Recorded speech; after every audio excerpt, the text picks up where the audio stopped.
Hello बच्चों, देखिए आज हम लोग सर्कल का बहुत ही important topic alternate segment theorem पढ़ने जा रहे हैं। तो जैसा कि आपको स्क्रीन में दिख रहा होगा कि मैंने फिगर और ये थ्योरम सब पहले से ही लिख लिया है।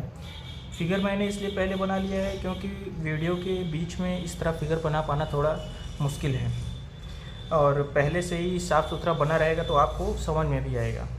तो चलिए हम लोग वीडियो स्टार्ट करते हैं और अल्टरनेट सेगमेंट थ्योरम कैसे होगा, इसमें क्या होता है, ये सारी चीज़ें मैं आपको बताऊंगा। तो सबसे पहले मैं आपको ये थ्योरम बता देता हूँ कि ये थ्योरम है क्या। देखिए, in any circle the angle between a chord and tangent through one of the end point of the chord is equal to the angle in the alternate segment, that is the angle subtended by the chord in the opposite side of the previous angle। तो इसका मतलब क्या हुआ कि मान लीजिए कोई एक सर्कल है, ठीक है, उस सर्कल में एक कॉर्ड बनाई गई। मान लीजिए कि एक सर्कल है, उसमें ये कॉर्ड बनाई गई। तो इस कॉर्ड के किसी भी एक एंड पॉइंट, चाहे तो इधर ले लीजिए चाहे तो इधर ले लीजिए, मैंने इधर लिया है, तो इस एंड पॉइंट से होकर एक टेंजेंट जा रही है। तो इस टेंजेंट और इस कॉर्ड के बीच में देखिए ये एक एंगल बन रहा है। तो ये एंगल क्या होगा, आपके इस कॉर्ड के दूसरे सेगमेंट यानी अपोजिट सेगमेंट के वर्टेक्स पर जो ये एंगल बनेगा वो हमेशा इसके इक्वल होगा। इसका मतलब आपका एंगल क्यू पी वाई, ये वाला एंगल किसके इक्वल होगा, एंगल पी आर क्यू, यानी इस वाले एंगल के। ये वाला एंगल और ये वाला एंगल आपस में इक्वल होगा। इस थ्योरम में यही बताया जा रहा है। तो बच्चों, आपने थ्योरम पढ़ लिया है, थ्योरम देख लिया क्या हुआ। अब हम बात करेंगे कि ये थ्योरम आया कैसे। तो इसके लिए हमें इसमें सॉल्व करना होगा। देखिए, मैंने इस फिगर को दूसरे पेज में इसलिए बनाया है ताकि ये फिगर आपको बराबर दिखाई देता रहे। चलिए, ये तो सबसे पहले हम लोग इसमें जो पॉइंट्स दिए गए हैं उसको बताएंगे। इसमें पहले हम बताएंगे कि X Y is a tangent, X Y is a tangent at point P to the circle with centre O। आप लोगों को ये एक्स वाई लाइन दिख रही होगी। ये एक्स वाई क्या है, इस सर्कल के लिए क्या है, टेंजेंट लाइन है जो इस सर्कल को P पॉइंट पर टच कर रही है, और इस सर्कल का सेंटर हमने क्या माना है, O। ठीक है, फिर हम यहाँ बताएंगे कि Q P Q R and P R chords, यानी ये line Q P Q R और आर पी ये तीनों क्या हैं, कॉर्ड्स हैं, यानी जीवाएं हैं। चलिए ठीक है, तो जैसा कि आप थ्योरम में देख चुके हैं कि आपको इस एंगल और इस एंगल के बीच का रिलेशन चाहिए, लेकिन आपको फिगर से दिख रहा होगा कि हम इन दोनों का रिलेशन आपस में डायरेक्टली नहीं बना सकते हैं। तो इसलिए हमको इस वाले ट्रायंगल की मदद लेनी पड़ेगी। तो ये फिगर में आपको दिख रहा होगा कि ये डॉट डॉट से ये लाइन बनी हुई है। ये बाद में इसको कंस्ट्रक्शन करना था, बनाना था, मैंने पहले ही इसलिए बना लिया क्योंकि फिगर फिर अच्छे से नहीं बन पाता। तो यहाँ पे हम क्या लिखेंगे, join O P and O Q, join O P and O Q.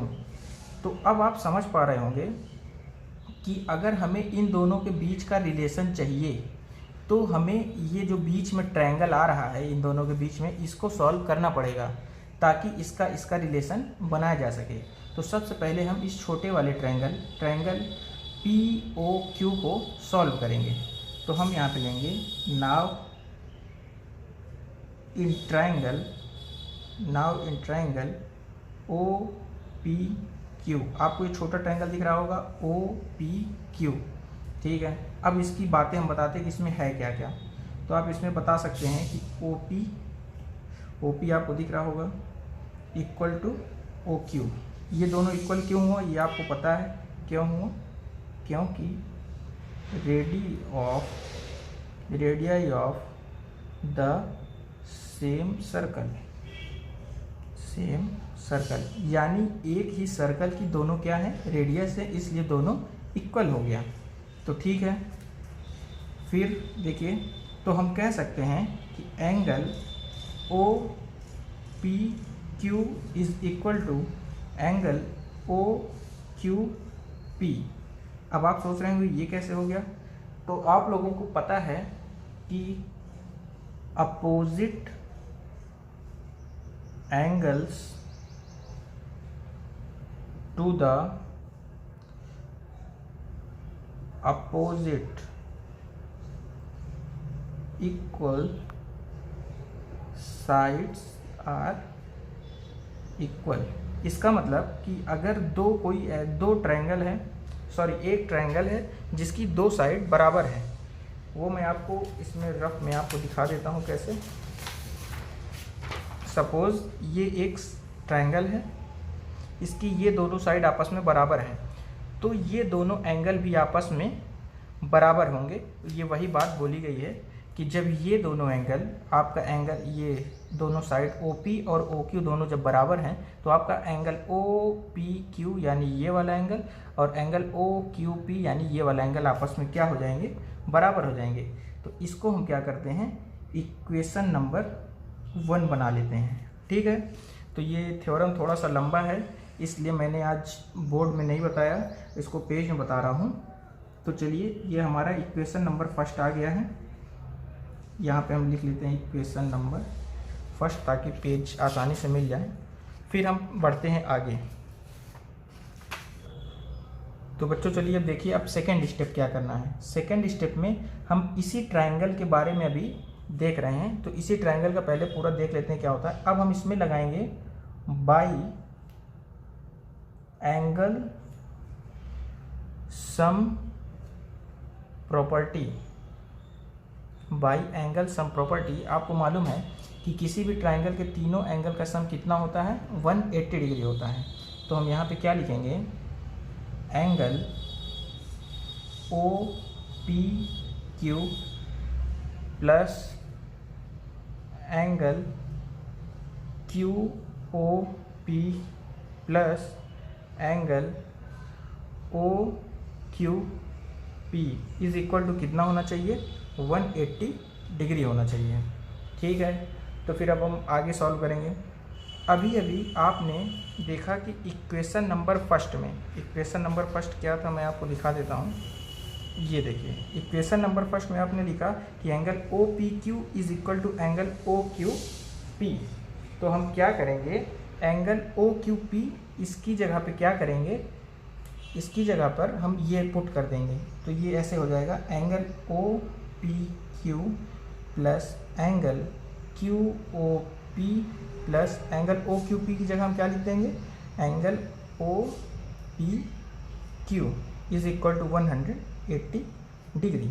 ठीक है, तो देखिए एंगल OPQ ये कितना हो गया, इस वाले को हम अलग से लिख लेंगे QOP प्लस ये दोनों प्लस हो गया, तो क्या हो गया, angle OPQ twice of angle OPQ is equal to 180 degree. अब देखिए angle QOP is equal to कितना हो जाएगा, 180 degree minus 2 twice of angle OPQ। ठीक है, तो ये हो गया हमारा इक्वेशन नंबर 2। तो देखिएगा इसमें 4-5 इक्वेशन बनेंगे, उसके बाद कहीं जाकर ये थ्योरम प्रूफ हो पाएगा। तो ठीक है, ये इक्वेशन नंबर 2 हो गया। तो बच्चों आपने देखा कि कैसे इस वाले छोटे ट्रायंगल, ये वाला जो हमारा जो छोटा वाला ट्रायंगल है, इसकी हेल्प से हमने 2 इक्वेशन तैयार कर ली, equation number 1 and equation number 2। अब हम चलते हैं इस आपके इस छोटे ट्रायंगल का इस बड़े ट्रायंगल से क्या रिलेशन है ये देखते हैं। ठीक है, तो अब हम अगला पेज ले लेंगे। ये देखिए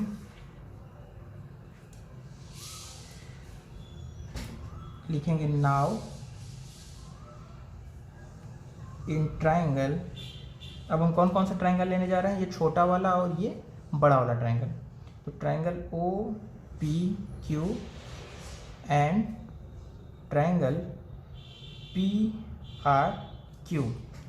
तो इसमें भी एक बहुत इम्पॉर्टेंट बात है, अभी दिखाता हूँ। एंगल पी ओ क्यू, आपका एंगल पी ओ क्यू जो होगा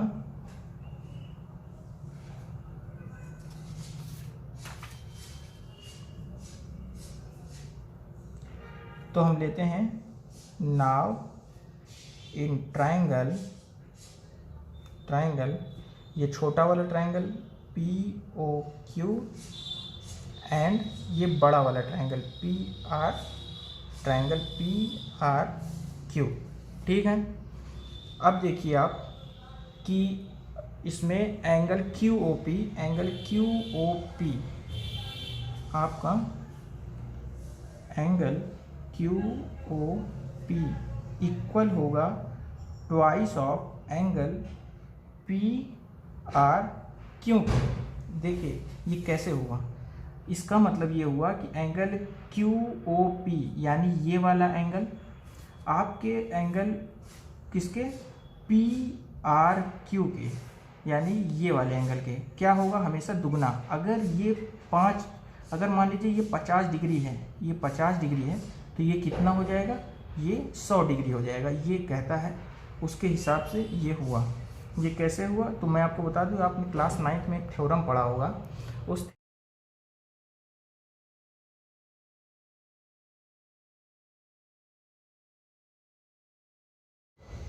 इसका मतलब क्या हुआ कि ये वाला जो एंगल है, जैसे मान लीजिए ये एक कॉर्ड है, ठीक है, इस कॉर्ड के द्वारा इस सेंटर पर जितना एंगल बनाया जाएगा तो उसी सेम कॉर्ड से उसी सेगमेंट पर ये कितने डिग्री का एंगल बनाएगा, उसका जस्ट हाफ बनाएगा। अगर यहाँ पे 100 डिग्री का बनाएगा तो यहाँ पे कितना बनाएगा, 50 डिग्री का बनाएगा। तो ये आपने क्लास 9th में थ्योरम पढ़ी होगी। तो यहाँ से हमको क्या मिल गया कि angle Q O P is equal to twice of angle P R Q. ये हमारा हो गया इक्वेशन नंबर 3। ठीक है। तो अभी क्या है, सारा इक्वेशन तैयार हो रहा है। अभी हमने पहले इसको देखा, अब इसका रिलेशन देखा, अब हम इसका और इसका रिलेशन देखेंगे, तब जाके हम इसका और इसका रिलेशन बना पाएंगे। तो अब हम चलिए आगे देखते हैं इसका और इसका रिलेशन।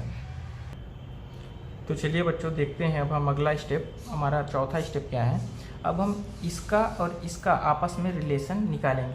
तो हम लिखेंगे we know that radius is always perpendicular to the tangent. ये थ्योरम तो अभी ये आपने पढ़ी होगी मेरे पिछले वीडियो में। जो ये रेडियस है, देखिए आपको OP रेडियस दिख रहा है, ये और ये XY लाइन टेंजेंट है। तो ये OP XY पे जो गिर रही है, तो यहाँ पे कितने डिग्री का एंगल बना रही है, ये देखिए ये पूरा कितने डिग्री का एंगल बना रही है, ये 90 डिग्री का एंगल बना रही है। ठीक है। तो हम क्या करेंगे, तो हम क्या लिख सकते हैं कि एंगल OPY, एंगल OPY यानी ये वाला एंगल कितने डिग्री का हो जाएगा, 90 डिग्री का हो जाएगा। तो आप ज़रा गौर से देखिए इसमें, तो आपको इस वाले पूरे एंगल में दो छोटे छोटे एंगल दिखाई दे रहे होंगे, दो छोटे छोटे एंगल। एक एंगल OPQ यानी ये वाला एंगल, और दूसरा एंगल QPO यानी ये वाला एंगल, ये रेड वाला। ठीक है। तो ये एंगल और ये एंगल मिलकर कितना बना है, 90 डिग्री। तो इसको अगर हम स्प्लिट करके या तोड़ के अलग अलग लिखना चाहें तो क्या लिख सकते हैं, एंगल OPQ यानी ये छोटा वाला एंगल प्लस एंगल QPY यानी ये छोटा वाला एंगल। तो एंगल QPY हम इसको लिख सकते हैं एंगल QPY। इन दोनों का सम कितना होगा, 90 डिग्री। यहाँ पे आपको दिख रहा है।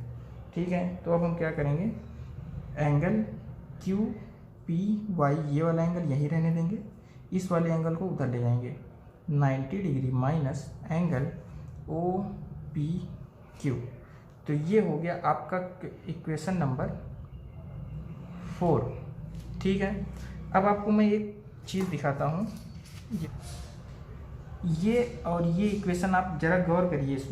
इसमें देखिए 180 degree minus twice of angle O P Q है, यहाँ भी एंगल ओ पी क्यू है, यहाँ 90 डिग्री। तो अगर मैं यहाँ पर 2 का मल्टीप्लाई करा दूँ दोनों तरफ, तो हमारा ये RHS दोनों तरफ का क्या हो जाएगा, सेम हो जाएगा। तो इसलिए हम यहाँ पे क्या करते हैं, multiply by 2 in equation number 4। यानी 4th इक्वेशन में हम 2 का मल्टीप्लाई करवाते हैं।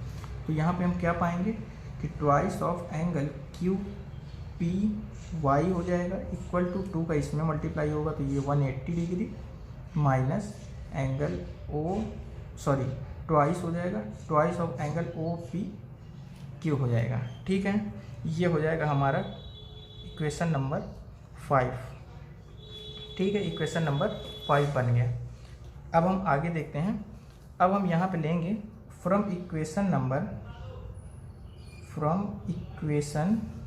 ये वाला इक्वेशन लेंगे, इक्वेशन सेकंड जो ये दिया हुआ है, from equation number 2 and equation number 5। यानी ये सेकंड इक्वेशन और ये 5th इक्वेशन को हम आपस में क्या कराएंगे, कंपेयर कराएंगे। तो जब कंपेयर कराएंगे तो हम लोग को क्या मिलेगा, यहाँ से मिलेगा angle Q O P is equal to क्या आ जाएगा, twice of angle Q P Y. देखा ना, ये RHS इक्वल हो गया, तो ये LHS भी आपस में क्या हो जाएगा, इक्वल हो जाएगा। तो यहाँ से angle QOP is equal to twice of angle QPY मिल गया। तो ठीक है, बस सवाल ख़त्म हो गया यहीं पे। तो आपको दिख रहा होगा। अब हम अपना दूसरा इक्वेशन जो बनाया था हमने, इक्वेशन नंबर कहाँ गया, ये इक्वेशन नंबर 3। अब देखिए इक्वेशन नंबर 3 का इस्तेमाल हम करेंगे यहाँ पे। ठीक है, तो आपको इक्वेशन नंबर 3 दिख रहा होगा, angle QOP is equal to twice of angle PRQ था। तो QOP की जगह हम क्या लिख सकते हैं कि ट्वाइस ऑफ एंगल PRQ। तो हम क्या करेंगे, by putting the value of angle QOP from equation number 3। यानी इक्वेशन नंबर 3 से इसमें जब हम वो वैल्यू पुट कर देंगे तो यहाँ पे हम क्या लिख सकते हैं, एंगल QOP की जगह हम लिख पाएंगे twice of angle PRQ। QOP की जगह twice of angle PRQ is equal to twice of angle QPY। तो आप दिख रहा होगा आपको। फिर ये 2 से 2 क्या हो जाएगा, कैंसिल हो जाएगा। फिर यहाँ पे क्या बचेगा, angle PRQ is equal to angle QPY। ये हमारा प्रूव हो चुका है। अभी मैं आपको फिगर से दिखाता हूँ कैसे हुआ। ये देखिए, ये आपका फिगर है। फिगर के हिसाब से आप देखिए, एंगल PRQ यानी ये वाला angle PRQ equal to angle QPY यानी ये वाला एंगल QPY। तो हमने ये प्रूव करके दिखा दिया कि ये वाला एंगल और ये वाला एंगल आपस में बराबर होता है। तो ठीक है, हमारा थ्योरम यहीं पे प्रूव होता है। इसी के साथ साथ मैं आपको दूसरी भी चीज़ यहीं पे दिखा देता हूँ। जैसे ये वाला एंगल है, इस कॉर्ड के द्वारा बनाया गया है इस टेंजेंट पे, तो इसका बराबर का एंगल कहाँ पे आ रहा है, इसी कॉर्ड के अपोजिट साइड में यहाँ पे आ रहा है। तो सिमिलरली इसी तरह अगर हम ये वाली कॉर्ड लें और इस टेंजेंट के बीच का ये एंगल बनाएं, तो इसी थ्योरम से इस कॉर्ड के अपोजिट साइड में जो एंगल बन रहा है ये वाला एंगल, तो ये वाला एंगल और ये वाला एंगल भी आपस में क्या होगा, बराबर होगा। तो बच्चों, आई होप कि आप लोगों को ये थ्योरम समझ में आया होगा और ये थ्योरम बहुत ही इम्पॉर्टेंट है। तो अगर एक बार में कन्फ्यूज़न हो रही हो तो 2 बार 3 बार आप इसको रिवाइज़ करिए, खुद से पढ़िए, अभी ये थ्योरम आप समझ लीजिए, अगर आने वाले कंपटीशन एग्ज़ाम की आप तैयारी करेंगे तो उसमें भी ये थ्योरम इस्तेमाल होने वाली है। Thank you.